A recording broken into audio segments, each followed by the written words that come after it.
qu'un seul nom qui sauve, qui guérit toutes les maladies. Peuple de Dieu, chers internautes, je vous salue dans le précieux nom de notre Seigneur et Sauveur Jésus-Christ. D'emblée, j'aimerais remercier tous ceux et toutes celles qui nous écrivent. Ça nous encourage. L'équipe est très contente pour ce que vous nous avez écrit. Ce que vous nous avez écrit. Donc, merci encore pour tout ce que nous avons reçu de toi, de votre écriture. Aujourd'hui, par la grâce de Dieu, nous allons considérer ensemble la parole de Dieu dans Apocalypse, chapitre 21, versets 1 à 5. Apocalypse, chapitre 21, versets 1 à 5. Et je fais la lecture.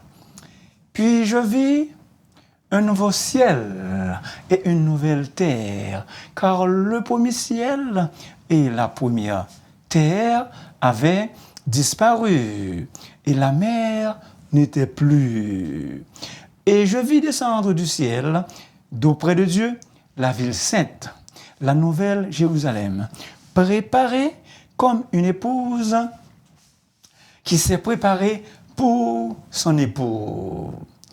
Et j'entendis au trône, et j'entendis du trône une forte voix qui disait: voici le tabernacle de Dieu avec les hommes. Il habitera avec eux et ils seront son peuple. Et Dieu lui-même sera avec eux. Il essuiera toute larme de leurs yeux et la mort ne sera plus. Et il n'y aura plus ni deuil, ni cri, ni douleur, car les premières choses ont disparu. Et celui qui est assis, et celui qui était assis sur le trône dit: voici, je fais toutes choses nouvelles. Et il dit: écris, car ces paroles sont certaines et véritables. Parole du Seigneur. Maintenant, le sujet. Quelles sont les bénédictions dont nous jouirons dans le ciel? Quelles sont les bénédictions? C'est écrit là, bien aimé. Merci beaucoup, le technicien. Quelles sont les bénédictions dont nous jouirons dans le ciel? Les bienfaits au ciel.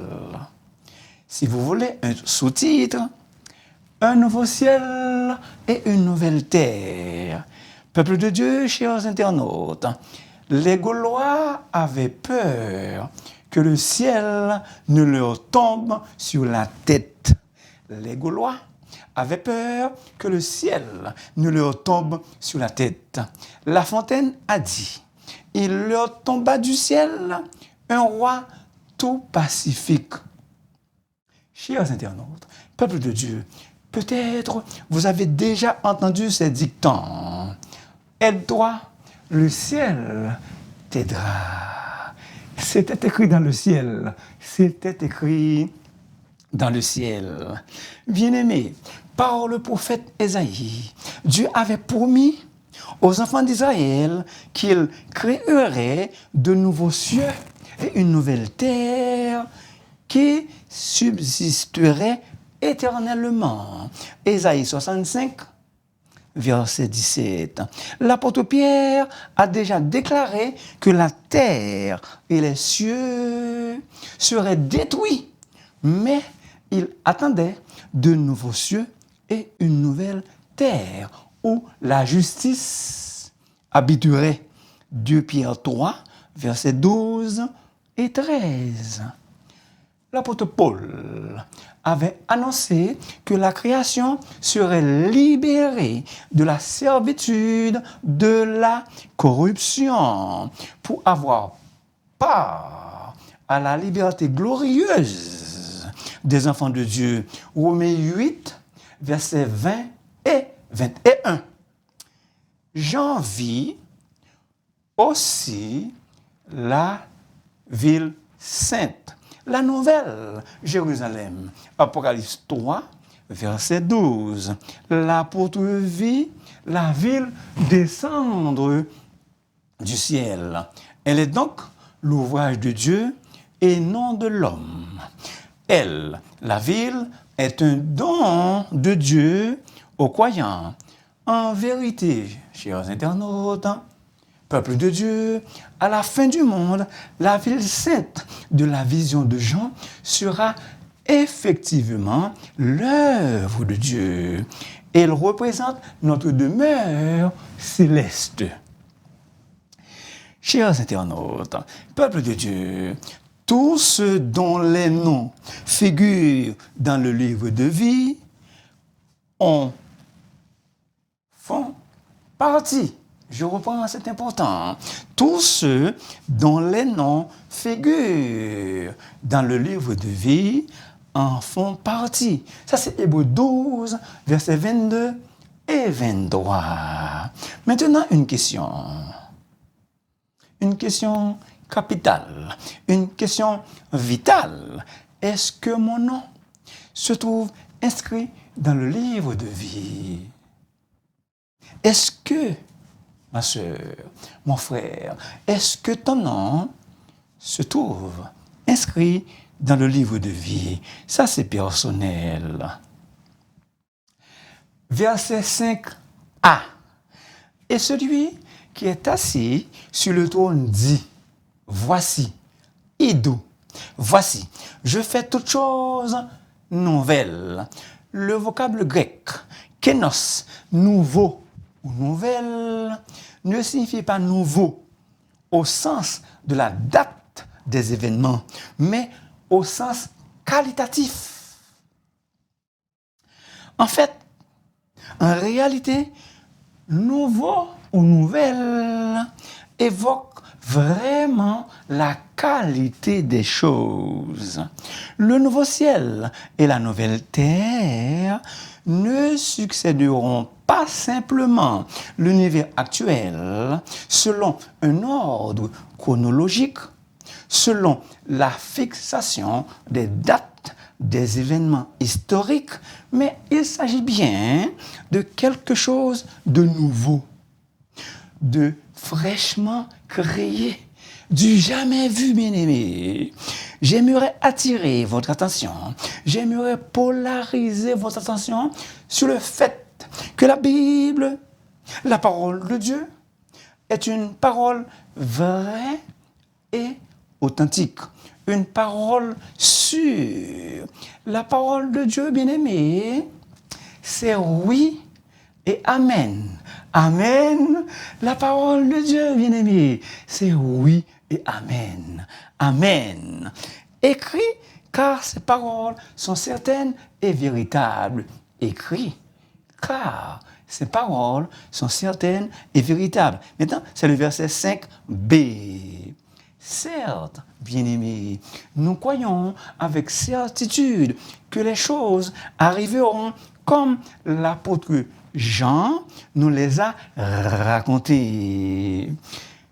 Nous croyons avec certitude que les choses se passeront comme l'apôtre Jean, nous les a exposées sous l'inspiration du Saint-Esprit.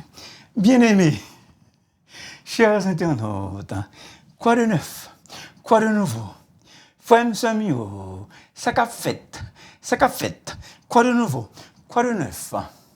Nil novi sub sole, nil novi sub sole. Ce qui a été, c'est ce qui sera. Ce qui s'est fait, c'est ce qui se fera. Il n'y a rien de nouveau sous le soleil. Frères amis, ça qu'a fait, Ecclésiaste 1er, verset 9. Ce qui a été, c'est ce qui se fera. C'est ce qui sera. Ce qui s'est fait, c'est ce qui se fera. Il n'y a rien de nouveau sous le soleil. Nil ne vit sous le soleil. Mais, très important, mais peuple de Dieu, un nouveau modèle. Un nouveau modèle, une nouvelle création, une nouvelle création. Si quelqu'un est en Christ, il est une nouvelle créature. Si quelqu'un est en Christ, il est une nouvelle création. Les choses sont anciennes, sont passées, et voici, et voici, toutes choses sont devenues nouvelles. Toutes choses nouvelles. Le proverbe, tout nouveau, tout beau. Tout nouveau, tout beau. Alléluia, gloire. Alléluia, gloire à Dieu. Toutes choses ont bien besoin d'être renouvelées. Pourquoi? Car elles sont déjà tristement abîmées et usées par le péché. Hello, chers internautes. Hello, peuple de Dieu. Le ciel ne sera, si vous voulez, le ciel n'a pas jamais changé. Le ciel sera nettement différent du monde actuel. Il y aura des changements spectaculaires. La peine, l'injustice et le malheur règnent dans ce bas monde. Peuple de Dieu, vous le savez ce que je vais vous dire. Des mères et leurs enfants sont laissés sans abri par la guerre. On a contaminé l'atmosphère. On a polluer les fleuves. La famine sévit dans certaines parties du monde, dans certaines parties de la planète. Le crime a pris des proportions alarmantes. À titre d'exemple, notre cher Haïti. À titre d'exemple, notre cher patrie, Haïti, mes chers internautes, mes peuples de Dieu très importants. Un jour viendra où tout cela se transformera. La vie sera supérieure dans notre demeure éternelle. La vie sera supérieure où? Dans notre demeure éternelle, dans le ciel. Michael Angelo, 1564, un éminent artiste, a écrit ces dernières paroles, ces dernières volontés. Écoutez bien, s'il vous plaît, peuple de Dieu. Je meurs dans la foi en Jésus-Christ, dans l'espérance d'une meilleure vie. Je meurs dans la foi en Jésus-Christ, dans l'espérance au ciel d'une meilleure vie. Bien-aimés, nous serons pour toujours délivrés de tout mal qui accable notre monde. Chers internautes, nous serons pour toujours délivrés de tout fardeau pesant qui accable notre monde. Peuple de Dieu, notre système solaire sera purifié et remplacé par un nouveau ciel et une nouvelle terre. Vous connaissez le cantique? Sans Jésus, mon ciel est voilé.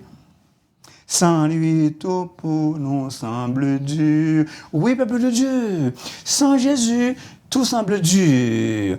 Sans Jésus, sans lui, tout perd sa beauté. Avec ce sauveur bien-aimé, nous voulons. Je veux demeurer constamment. Qu'est-ce qu'il fait? Il change l'hiver en été, l'automne en un nouveau printemps. Mon cher ami, n'aimerais-tu pas demeurer constamment avec ce Sauveur bien-aimé? Si c'est ton désir ardent, tu dois l'accepter, tu dois l'accueillir, Jésus, comme ton Sauveur personnel. Certes, mon cher ami, il y aura des changements radicaux dans cette nouvelle création. Et Jésus veut que tu deviennes une nouvelle création. Je vous ai déjà cité, ou bien je t'ai déjà cité le verset. Si quelqu'un est en Christ, il est une nouvelle création. Un jour, les chrétiens sauvés par Jésus vivront dans un endroit bien meilleur que celui où nous sommes présentement. Chers internautes, peuple de Dieu, au verset 4 et d'autres, j'aimerais regarder avec vous cette merveilleuse bénédiction qui nous attendent où? Qui nous attendent là-haut, dans le ciel. N'oubliez pas le sujet. C'est écrit là. Merci encore, les techniciens. Quelles sont les bénédictions dont nous jouirons dans le ciel? The first one. La première. Il essuya toutes larmes de leurs yeux. Oui, peuple de Dieu, nous parviendrons à ce stade si nous sommes des croyants. Plus de larmes. Notre vie sur cette terre est pleine de tragédies, tragédies au pluriel, de chagrin, chagrin au pluriel, de souffrances et des problèmes de toutes sortes. Et tout cela nous fait pleurer. Mais dans le ciel, il ne sera plus question de pleurer. Dans le ciel, il ne sera plus question de pleurer. Dieu, il essuiera toute larme de nos yeux. Cela ne veut pas dire que des larmes existeront encore au ciel. Absolument pas. C'est le contraire. C'est l'absence totale de toute larme. Il n'y aura pas de larmes causées par la méchanceté, la perte d'un être cher. Plus de larmes, bien-aimés, causées par quoi que ce soit d'autre. Ce monde est une vallée de larmes. Mais la bonne nouvelle, the good news, c'est que dans le ciel, nos larmes seront séchées et nous serons consolés à tout jamais. Le verset 2 de notre péricope, le verset 2 concerne les noces de l'agneau. Charles Spurgeon a dit, ces noces sont un monument de plaisir sans borne, où les larmes n'auront aucune place. Deuxième bénédiction. La mort ne sera plus. À cause de la désobéissance de nos premiers parents, la mort est entrée dans le monde. La mort, elle, est un terrible ennemi. Elle frappe tous les peuples, toutes les races de la terre. Peuple de Dieu, bien-aimés dans le Seigneur, il y a deux choses fixes dans la vie. Il y a deux choses fixes dans la vie. La naissance et la mort. Cette dernière, la mort, n'épargne personne. Nobody. Mais Jésus dit, je suis la résurrection et la vie. Celui qui croit en moi vivra même s'il meurt. Je suis la résurrection et la vie. Celui qui croit en moi vivra quand même il serait mort. Jean 11 et le verset 25. Mais dans le ciel, la mort ne sera plus. Le ciel, c'est la vie. Le ciel, c'est la vie. Donc, la mort n'y existe pas. Dans le ciel, là, c'est la vie. Pas gain la mort dans le ciel. Victoire sur la mort. Victoire finale sur la mort. Victoire finale sur la mort. 1 Corinthiens 15, versets 54 à 57.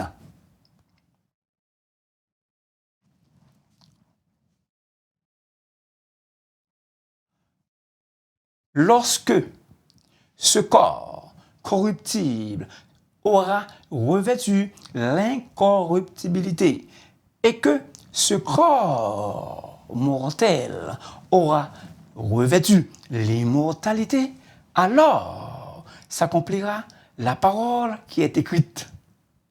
La mort a été engloutie dans la victoire. Ô mort, où est ta victoire? Ô mort, où est ton aiguillon? L'aiguillon de la mort, c'est le péché. Et la puissance du péché, c'est la loi. Mais grâce soit rendue à Dieu qui nous donne la vie par notre Seigneur Jésus. Mais grâce, merci le technicien, mais grâce soit rendue à Dieu par la victoire qu'il nous donne en Jésus-Christ. Peuple de Dieu, dans le ciel, la mort ne sera plus. La mort et le séjour des morts furent jetés dans les temps de feu. La mort et le séjour des morts furent jetés dans le séjour des morts, dans les temps de feu. Apocalypse 20, verset 14. Hello, peuple de Dieu. Hello, chers internautes. Dans le ciel, il n'y aura pas de funérailles. Troisième bénédiction. Il n'y aura plus ni deuil. Peuple de Dieu, il n'y aura plus ni deuil. La troisième bénédiction, s'il n'y aura plus de mort, alors il va sans dire qu'il n'y aura plus de deuil. Ce dernier, le deuil est une cruelle affliction, une tristesse que l'on éprouve de la mort de quelqu'un qu'on cherche à se détacher. Quatrième bénédiction, ni cri, ni cri. Ces mots se rattachent aux larmes que Dieu essuiera. Les cris que nous entendons dans le ciel font allusion à l'affliction et la peine. Sur la terre, bien-aimés, il y a des situations désagréables. Sur la terre, il y a des situations fâcheuses, indésirables, qui peuvent nous affliger, qui peuvent nous causer de la peine, nous rendre tristes, qui peuvent nous décourager. Mais dans la nouvelle Jérusalem, nous ne serons plus jamais. Dans la nouvelle Jérusalem, nous ne serons plus jamais affligés. Plus de peine, plus de tristesse, plus de découragement. Maintenant, chers internautes, maintenant, peuple de Dieu, êtes-vous affligés? Êtes-vous en peine? Êtes-vous découragés? Êtes-vous attristés? Pensons au ciel. Pensons-y sérieusement. Rappelons-nous que la Bible dit clairement que les croyants doivent se concentrer sur le ciel. Rappelons-nous que la Bible encourage les croyants à se focaliser sur le ciel. Colossiens 3, versets 1 et 2. Si donc vous êtes ressuscités avec Christ, cherchez les choses d'en haut, où Christ est assis à la droite de Dieu. Attachez-vous aux choses d'en haut et non à celles qui sont sur la terre. Peuple de Dieu, en réalité, l'apôtre nous fait remarquer que nous sommes citoyens des cieux. Éphésiens 3, verset 20. Bien-aimés, dans le ciel, il n'y aura plus de larmes, plus de mort, plus de deuil, plus de cris.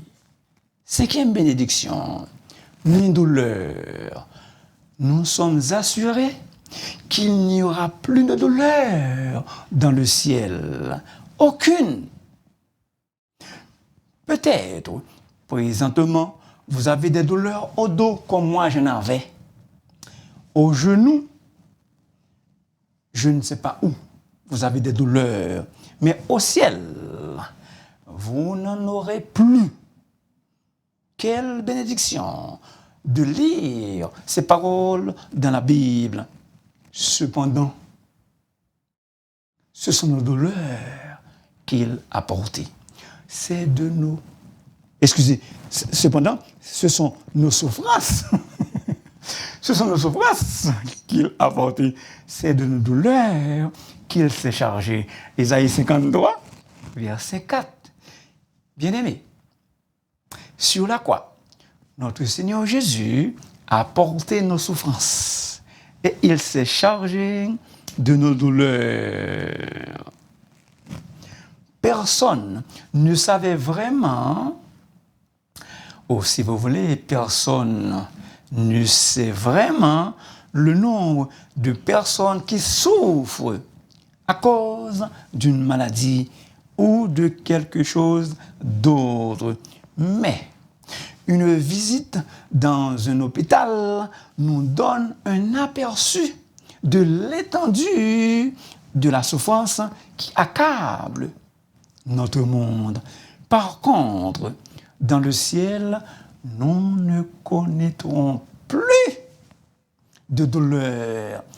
La souffrance disparaîtra pour toujours. Il n'y aura plus de souffrance morale et physique. Le corps glorieux que nous posséderons au ciel ne sera sujet à aucune douleur, de quelque type que ce soit.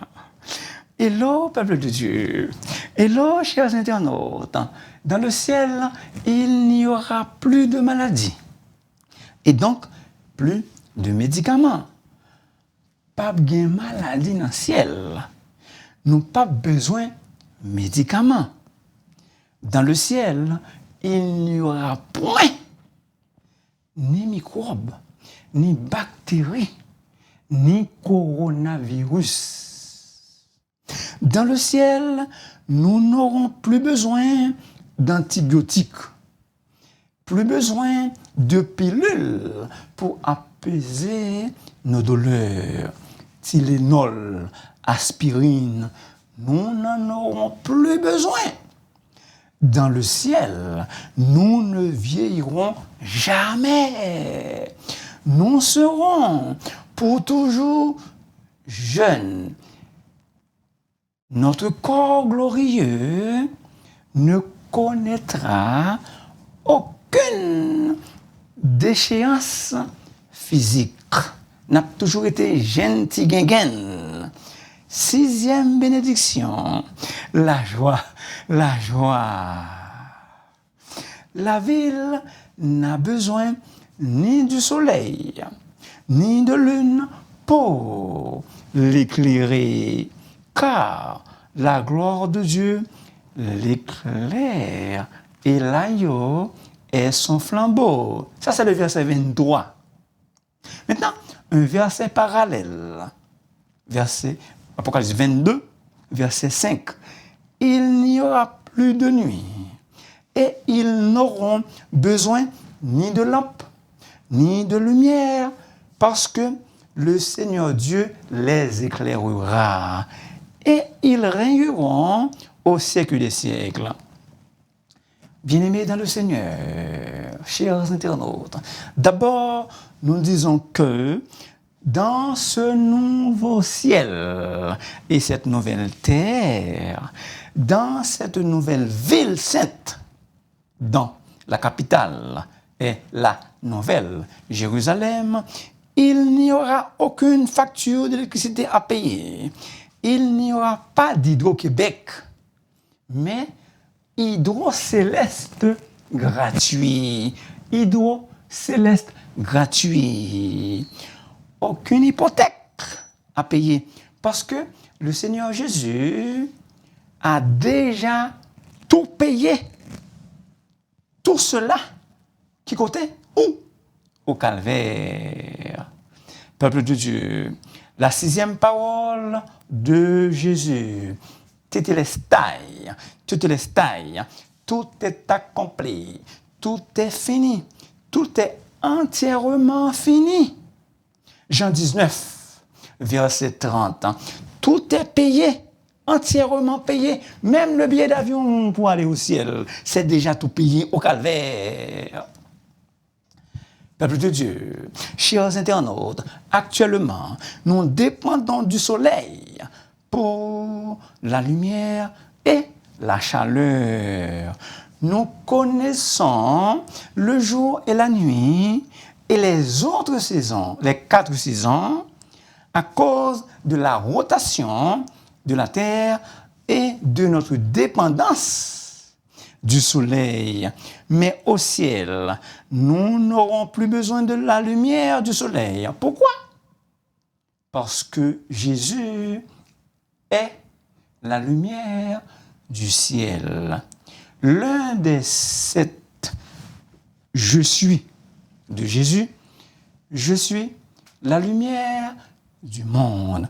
Celui qui me suit ne marchera pas dans les ténèbres, mais il aura la lumière de la vie. Plus besoin de la lumière du soleil. Pourquoi? Parce que la gloire de Dieu, la Shekinah, la gloire de Dieu, éclaire la ville. La joie bien-aimée. Encore le verset 23. L'agneau est son flambeau. L'agneau est son flambeau. J'aimerais vous demander de contempler l'agneau. J'aimerais vous demander d'adorer l'agneau. Jésus, la lumière du monde. Dans les Écritures, la lumière est le symbole de la joie. Frères et sœurs bien-aimés, c'est dans le ciel que nous puiserons. C'est dans le ciel que nous expérimenterons une joie continuelle. Une joie continuelle dans la présence de Dieu. J'ai bien dit, une joie continuelle, sans interruption, non-stop, dans la présence de Dieu. Une joie indicible, une joie indescriptible, une joie indéfinissable. 7e bénédiction, verset 7, point de nuit. Excusez, verset 25, 7e bénédiction, verset 25, point de nuit. Ses portes ne se fermeront point le jour, car il n'y aura point de nuit. Et donc, sécurité totale, sécurité complète. Bien-aimés, écoutez bien s'il vous plaît. Dans l'Antiquité, à la tombée de la nuit, on fermait les portes des villes afin d'empêcher des envahisseurs, des bandits, des criminels et d'autres individus dangereux d'entrer dans la ville. Tous les méchants sont exclus du royaume de Dieu. Ça, c'est le verset 8. Tous les méchants sont exclus du royaume de Dieu.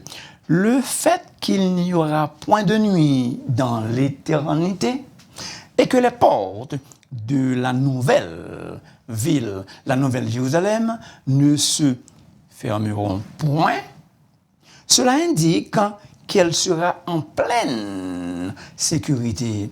Peuple de Dieu, c'est dans le ciel que nous serons vraiment en parfaite sécurité. D'autres bénédictions. Dans le ciel, il n'y aura plus de peur, plus de crainte, plus d'angoisse. Et là, peuple de Dieu, pas bien qu'est cassé dans le ciel là. Plus de stress, plus de chagrin, plus de mauvaises nouvelles, plus de tribulation. Peuple de Dieu, chers internautes, le ciel est un lieu où nous vivons pour toujours dans la paix. La paix la plus profonde. Les gens en enfer seront malheureux, mais ceux et celles qui seront au ciel seront bien heureux. Malheureux versus bienheureux. Dans le ciel, peuple de Dieu, les chrétiens jouiront d'une vie de bonheur, un vrai bonheur, un bonheur sans pareil. Dans le ciel, vivons avec Jésus dans le ciel. Dans le ciel, c'est là le bonheur éternel. Bien-aimés dans le Seigneur, peuple de Dieu, nous jouirons dans le ciel une vie de satisfaction sans fin. Peuple de Dieu, chers internautes, les croyants ne se contenteront pas seulement d'exister dans la ville sainte, mais ils y vivront dans un bonheur ineffable, dans un bonheur inexprimable. Et donc, chers internautes, frères et sœurs dans le Seigneur, prenez courage, car nous avançons avec hâte vers une vie glorieuse. Attention, pas capon. Ce n'est pas tout le monde qui va jouir les bénédictions déjà mentionnées. Écoutez le verset 27 de nos textes. Il n'entrera chez elle rien de souillé, ni personne qui se livre à l'abomination et au mensonge. Il n'entrera que ceux qui sont écrits dans le livre de vie de l'agneau. Il n'y aura pas de péché au ciel. Le ciel, il est caractérisé par la sainteté parfaite. Maintenant, peuple de Dieu, est-ce que vous et moi, nous vivons dans le péché? Est-ce que vous et moi, nous pataugeons dans le péché? Préparons-nous à la rencontre de notre Dieu. Frères et sœurs bien-aimés, préparons-nous pour le ciel. Pourquoi? Parce que le ciel est une place préparée pour un peuple préparé. Le ciel est une place préparée pour un peuple préparé. Je vis descendre du ciel, d'auprès de Dieu, la nouvelle Jérusalem, la ville sainte, préparée comme une épouse qui s'est parée pour son époux. Apocalypse 21, verset 2. Sommes-nous prêts pour le ciel? La Fontaine a dit, la mort ne surprend point le sage, il est toujours prêt. La mort ne surprend point le sage, il est toujours préparé. Il est toujours prêt à partir. Vous et moi, sommes-nous prêts à partir? Maintenant, Billy Graham, l'un des premiers buts de la vie serait de se préparer à la mort. Billy Graham, l'un des premiers buts de la vie serait de se préparer à la mort. Mon cher ami, es-tu prêt à partir? Es-tu prêt à partir? As-tu déjà accepté Jésus comme ton maître, comme ton Seigneur et Sauveur? Mon cher ami, la porte du ciel est suffisamment large pour laisser passer le plus de pécheurs repentants, mais très étroit pour laisser passer quelqu'un qui n'a pas Christ. L'éternité sans Christ, c'est l'enfer. Mais l'éternité dans la présence de Christ, c'est le ciel.